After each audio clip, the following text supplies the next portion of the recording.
Kung mataas ang grade, siguro may regalo tayo dito. Oo. Kailangan pa namin ang mushaf dito. Inshallah, dayano natin. Tapos may nagre-request pag mataas ang grade ay iPhone daw, iPhone 1. iPhone 1. First day nila sa school. Pasok na sila. Madrasa. 8 years old. Kung kailan 8 years ako sa Saudi. So umalis ako 2 years old lang ito. Ngayon 10 years old na. So may masjid dito sa amin kung saan nagtuturo ng Quran, Tajweed. Sabado, Linggo lang, pasok ko sila. Tapos the rest day, Monday to Friday, sa akin naman sila mag-aaral sa bahay. Pero minsan baka magturo din ako dito sa masjid. Kaya pagbabasa at pagsusulat. Pasok kayo dito, sa gilid. Ito lang. Taas, third floor. Parang kailan lang, may baby pa ako na babaeng 2 years old. Sa taas. Fog. Tapos ngayon naka-hijab na. Ang daming bata. Alaikum salam. Tanggal kayo sleeper dito. Assalamualaikum. Oh, basta. Dito pala. Na-late kami. Pasensya na. Ba, si Abdul Rahman, wala dito. Hindi siya lumati. At siya...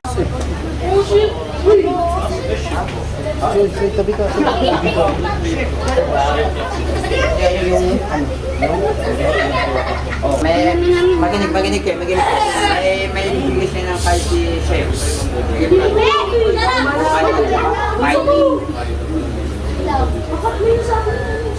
Bago ako umalis, bismillah wa salatu wa salam ala rasulillah wa ala alihi wa sahbihi ajma'in. Assalamualaikum warahmatullahi wabarakatuh. Lahat ng papuri at pasasalamat ay sa Allah lamang, ang Panginoon ng buong salipatan, ang kayang magpapala ay sumangati mo ng propeta, kaya sa kanyang pamilya, kasama at sino man sa mga. Naiintindihan niyo naman Tagalog ko? Masyado mabilis. Parang nag-blackmail, so masyado mabilis. Alhamdulillah, maganda itong ginagawa yung pag-aaral dito dahil ito ay para sa Islam, no? Para sa ating reliyon. At ito ay puri din ng pagsamba. No? Ang pag-aaral, pagsasaliksik, ang kaalaman sa Islam, at papadaliin ng Allah ang papunta natin sa paraiso, inshallah. Kaya kayo, sinasabi nga, di ba, ang kabataan, pag-asa ng bayan.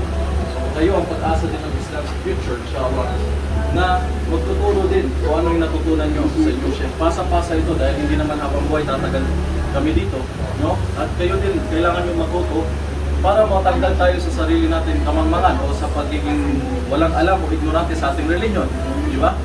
At pinaka-importante din is una, yung pagtuto muna pagbabasa, pagsusulat.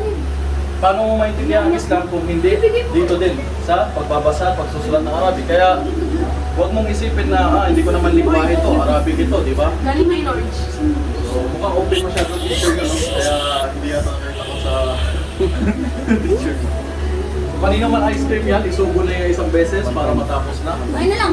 Nahiya pa yung may-ari ng ice cream. Kanina may ice cream. Kay Norjan. Kainin mo Norjan na. Huwag lang yung stick, ibigay mo sa atin na. Yakot lang. Tapon. So mag-aaral kayo mabuti na siya, okay? Tapon. Kung mataas ang grade, siguro may regalo tayo dito. Oo. Mataas ang grade, may regalo tayo. Kami na pa yung stud. Muna hindi ako. Bakit hindi? Pag may nag-sponsor sa atin nanonood, Chef. why not? iPhone. Kaya kailangan nito na kung ano. Kailangan pa namin ang mushaf dito. Inshallah, dayano natin. Tapos may nagre-request pag mataas ang grade ay iPhone daw, iPhone 1. iPhone 1. Kaya ganda na lang, mag-aaral kayo mabuti. Huwag kayo pasaway sa hostel nyo. Mamaya bumalik to ng Mindanao na wala na tayo hostel. Okay? Maraming salamat. Thanks for watching. For more videos, don't forget to follow, share, and subscribe. Ibrahim Kazi.